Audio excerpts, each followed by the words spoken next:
Story time Telugu. అందరికీ నమస్కారం. ఈరోజు మనం తెలుసుకోబోతున్న కథ చిన్న కోడలు. ఒక ఊరిలో ఉమాదేవి, ఆమె ముగ్గురు కొడుకులు ఉదయ్, విక్రమ్, ఆదిత్య ఉంటారు. పెద్ద కొడుకు ఉదయ్ రియల్ ఎస్టేట్ బిజినెస్ చూస్తూ ఉంటాడు. రెండవ కొడుకు విక్రమ్ లంచాల పేరుతో ఎక్కువ డబ్బు సంపాదించొచ్చు అనే ఆశతో లంచమిచ్చి మరీ గవర్నమెంట్ ఆఫీస్లో ఉద్యోగం తెచ్చుకుంటాడు. ఇద్దరూ అవినీతి మార్గంలో కూడా బాగానే సంపాదిస్తూ ఉంటారు. అయితే మూడవ కొడుకు ఆదిత్య చాలా నిజాయితీపరుడు. తాను చేస్తుంది చిన్నపాటి గవర్నమెంట్ ఉద్యోగమైనా చాలా గౌరవంగా, నిజాయితీగా పనిచేస్తూ ఉంటాడు. అమ్మా మాలిని, అబ్బాయి ఇంకా లేవలేదా? లేదత్తయ్య గారు, అయినా ఇంత పొద్దున్నే లేచి ఉరుకులు పరుగులు పెడుతూ ఆఫీస్కి వెళ్ళవలసిన అవసరం ఆయనకేంటత్తయ్య? ఎప్పుడు కావాలంటే అప్పుడు వెళ్ళొచ్చు. పెద్ద కొడుకు ఉదయ్కి తగ్గట్టుగానే ఉదయ్ భార్య మాలినికి గొప్పింటి నుండి ఎక్కువ కట్నం పట్టుకుని వచ్చానన్న అహంకారం కూడా ఉంటుంది. వీళ్లకి కొడుకు మోక్షిత్, కూతురు అనన్య ఉంటారు.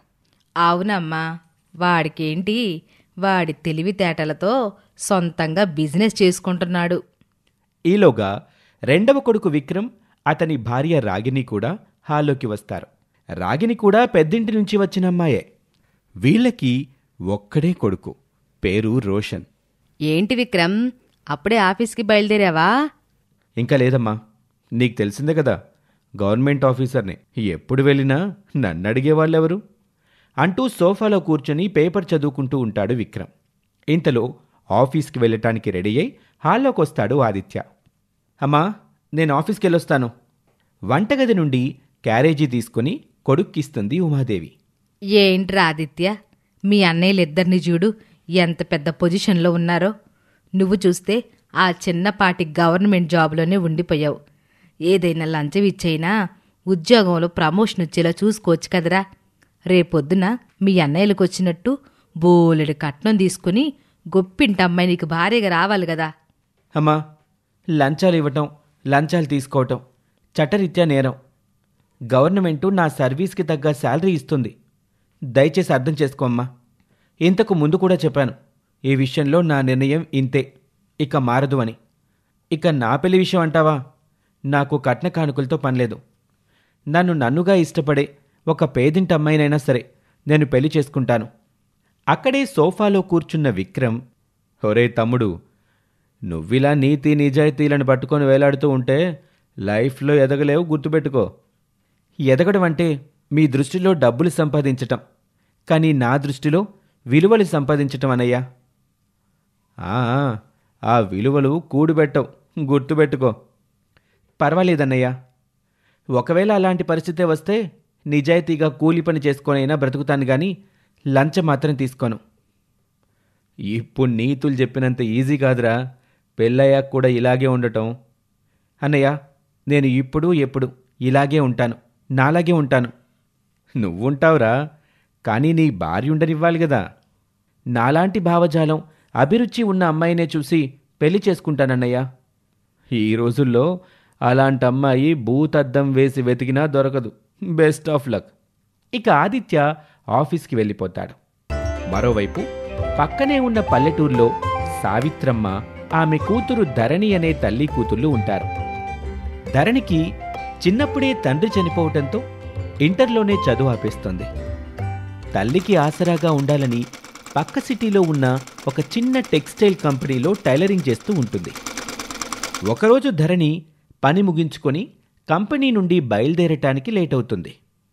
ధరణి టైం చూసుకుంటుంది. ఓహ్, ఇప్పటికే చాలా లేట్ అయింది మేడం, నేను వెళ్తున్నాను. అలాగే ధరణి.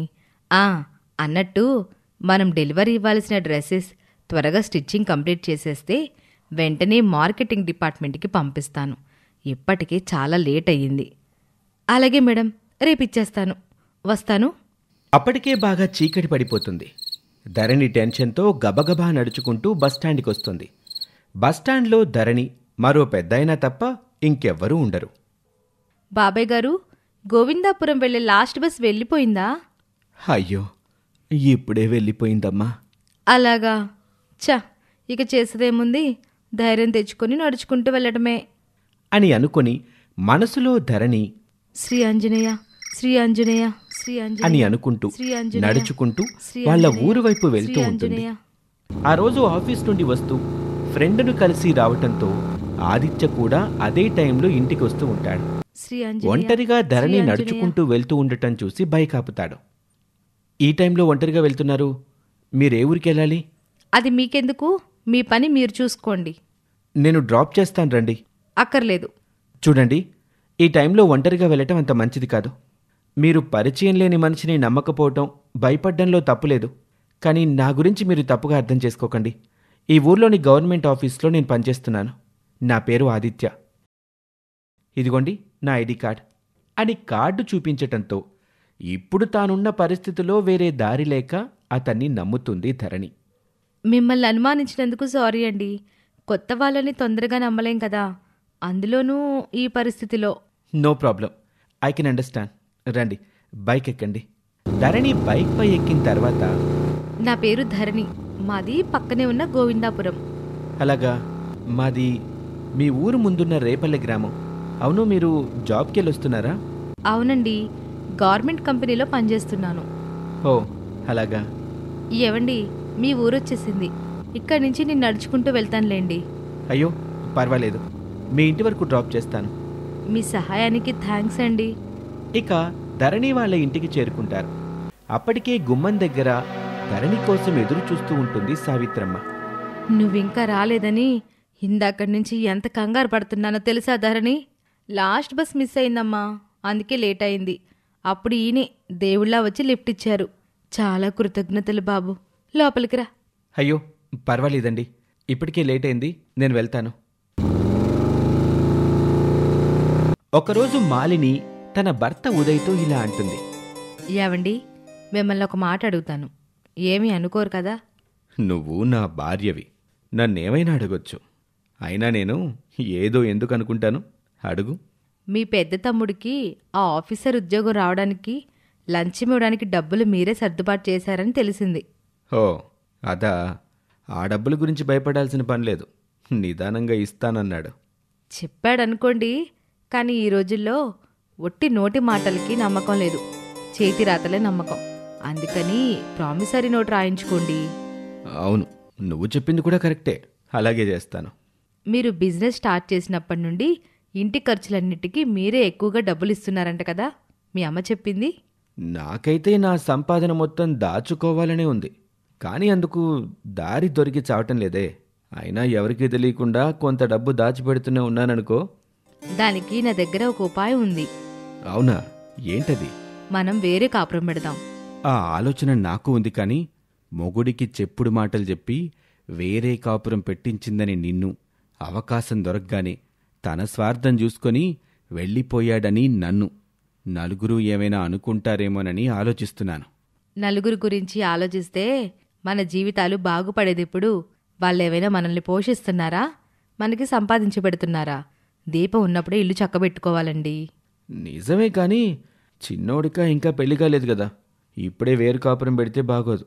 వాడి పెళ్ళయ్యాక సరైన అవకాశం చూసి జారుకుందాం. అలాగే. ఇక ఒకరోజు ధరణి తోటి వర్కర్ అయిన సంధ్య అందరికీ స్వీట్స్ పంచుతుంది. ఏంటి విశేషం సంధ్య? నాకు పెళ్లి సెట్ అయింది. ఓహ్ కంగ్రాట్స్. ఇంటికి అబ్బాయి ఏం చేస్తాడు? చిన్నపాటి ప్రైవేట్ ఉద్యోగం.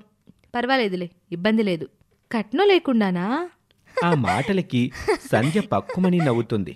ఈ రోజుల్లో కట్న కానుకలు లేకుండా పెళ్లి చేసుకునే మహానుభావులు ఎవరున్నారు? అయినా ఆ కట్నం డబ్బు రేపు మనకే కదా ఉపయోగపడేది. అవుననుకో, కానీ ఇచ్చే స్తోమత అందరికీ ఉండాలి కదా. స్తోమత లేకపోయినా అప్పులు చేసి కట్నం ఇవ్వడం తప్ప చేసేదేమీ లేదు.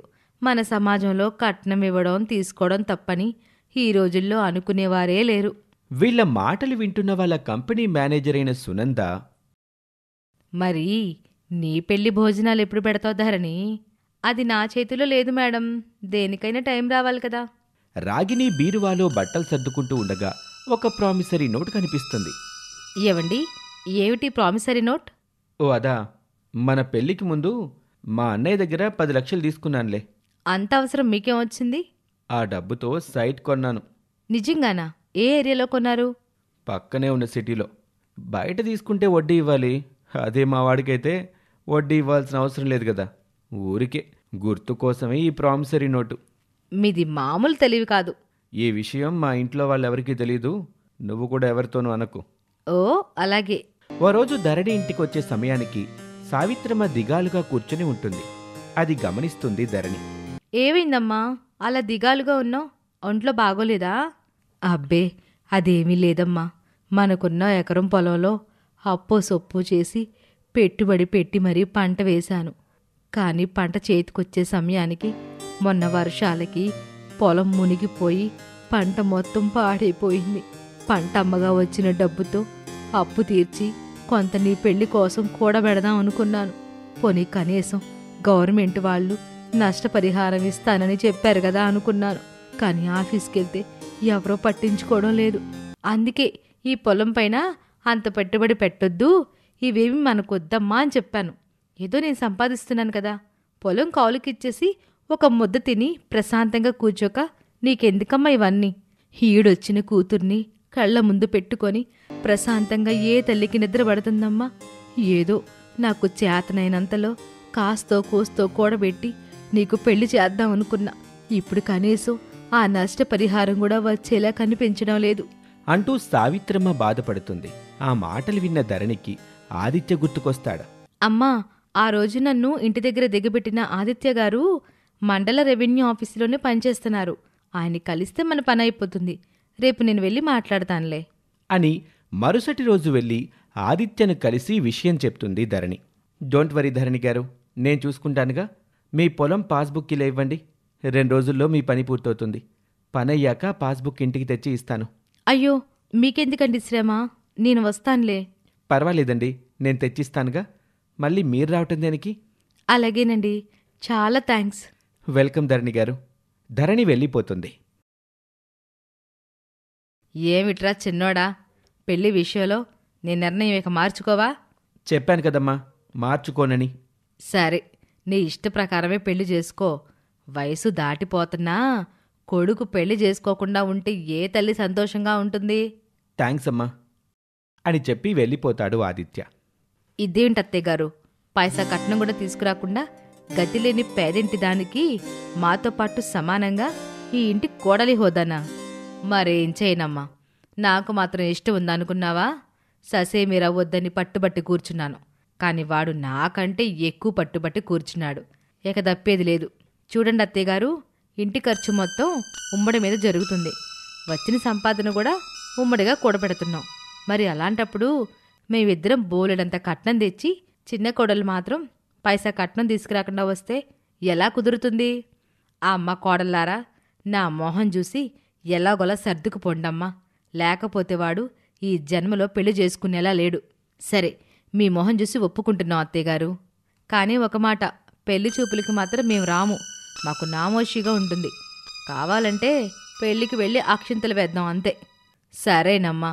అమ్మా, ఇదిగోనమ్మా ఈ నెల జీతం. నీ ఈడు ఆడపిల్లలందరూ పెళ్లి చేసుకొని భర్తతో హాయిగా సంసారాలు చేసుకుంటుంటే నువ్వు మాత్రం ఈ తల్లి గురించి ఆలోచిస్తున్నావు. మళ్ళీ మొదలు పెట్టావా నా పెళ్లి పురాణం? నా మాట వినమ్మా, పెళ్లి చేసుకో. వచ్చిన పెళ్లి కొడుకు లక్షల లక్షలు కట్నాలు అడుగుతున్నారు. ఎక్కడి నుండి తెచ్చిస్తావు? ఉన్న పొలం కట్నం కింద ఇచ్చి పెళ్లి ఖర్చులకి అవసరమైతే ఈ ఇల్లు కూడా అమ్మేస్తాను. మరి నువ్వెక్కడుంటావు? నాదే ఉంది, ఏ సత్రంలో ఉన్నా తెల్లారిపోతుంది. నేనలా రోడ్డు పాల్చేసి నేను సంతోషంగా కాపురం ఎలా చేయగలను? అందుకే కట్నం తీసుకోకుండా పెళ్లి చేసుకునే వ్యక్తి వచ్చే వరకు ఇలాగే ఉంటాను. ఈ రోజుల్లో అలాంటి వాళ్ళు ఎక్కడుంటారమ్మా? వచ్చే వరకు ఎదురు చూస్తాను. నా అదృష్టం ఎలా ఉందో, నా తలరాత ఎలా రాసి పెట్టి ఉంటే అలాగే జరుగుతుందమ్మా. ప్లీజ్ ఇక ఆ గొడవ వదిలే. పాస్బుక్ ఇవ్వటానికి ఆదిత్య వస్తాడు. గుమ్మం బయట నుండి వారి మాటలు వింటాడు. ధరణి గారు. రండి ఆదిత్య గారు. బాగున్నావా బాబు? బావున్నానండి. ధరణి గారు, ఇదిగోండి మీ పాస్బుక్. ఓ 2 రోజుల్లో మీ అకౌంట్కి డబ్బొచ్చి పడుతుంది. నీ సహాయం మర్చిపోలేం బాబు. ఒక్క నిమిషం ఉండండి, కాఫీ తీసుకుని వస్తాను. అయ్యో, ఇప్పుడు అవేమీ వద్దులేండి, నేను వెళ్తాను. మాకింత సహాయం చేసిన మీకు కనీసం కాఫీ ఇచ్చుకునే అవకాశమైనా ఇవ్వండి అని ధరణి కాఫీ తెచ్చి ఇస్తుంది. ఆదిత్య కాఫీ తాగి సరేనండి, నేను వెళ్ళొస్తాను. మంచిది బాబు. మరుసటి రోజు ఆదిత్య ధరణి గురించి ఆలోచిస్తూ ఉంటాడు. నా భావాలకు చాలా దగ్గరగా ఉన్నాయి ధరణి ఆలోచనలు. నేను వెతుకుతున్న లక్షణాలున్న అమ్మాయి ధరణియే అనిపిస్తుంది. అమ్మెలాగో ఒప్పుకుంది కాబట్టి ధరణిని నేరుగా వెళ్ళి పెళ్లి చేసుకుంటానని అడిగితే, ఒకవేళ నాపై ఆ అభిప్రాయం లేకపోయినా తనకి సాయం చేశానన్న కృతజ్ఞతతో ఒప్పుకుంటే, లేదు ఈ దారి కరెక్ట్ కాదు, వేరే దారిలో వెళ్ళటం బెటర్. ఇక తర్వాత ఏం జరిగిందో వచ్చే భాగంలో చూద్దాం.